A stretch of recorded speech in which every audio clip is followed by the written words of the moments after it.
আমি সুবীর চক্রবর্তী।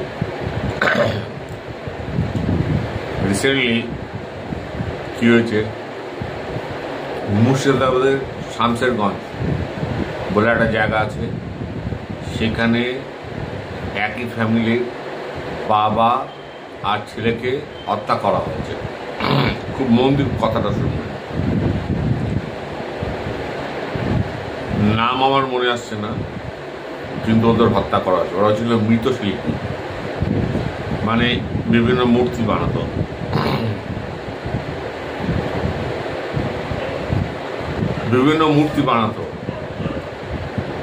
আর ওই বাপ আর ছেলেকে হত্যা করা হয়েছে। এবার আমার প্রশ্ন, ওই দুজনকে কেন হত্যা করা হলো? আমি প্রশ্ন করছি সবাইকে, ওই বেছে বেছে বাপ আর ছেলেকে কেন হত্যা করা হলো? আমার প্রশ্ন, ওই দুজন বাপ বেটা যারা সরস্বতী পুজোর, দুর্গা পুজো মৃৎশিল্পী ছিল, ওদেরকে হত্যা করা হয়েছে। কেন করা হয়েছে?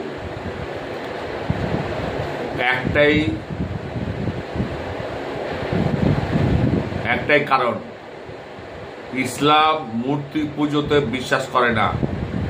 আর যেহেতু ওই যে বাবা ছেলেকে হত্যা করেছিল, এর পেছনে এটাই কারণ। নাম্বার ওয়ান, কারা হত্যা করেছিল? কেউ বলছে বাংলাদেশ থেকে এসে করেছিল। বাংলাদেশ থেকে যদি কেউ এসে হত্যা করে,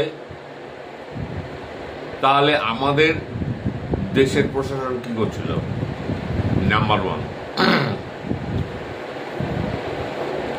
আর কাশ্মীরে বেছে বেছে হিন্দুদের হত্যা করা হয়েছে। কারা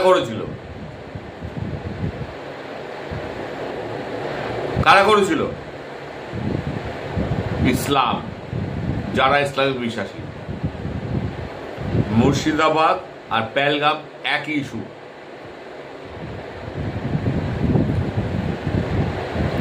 হতে পারে বাংলাদেশ থেকে মুর্শিদাবাদ লোক এসেছিল,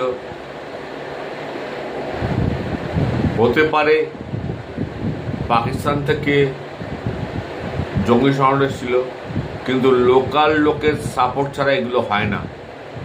নাম্বার ওয়ান।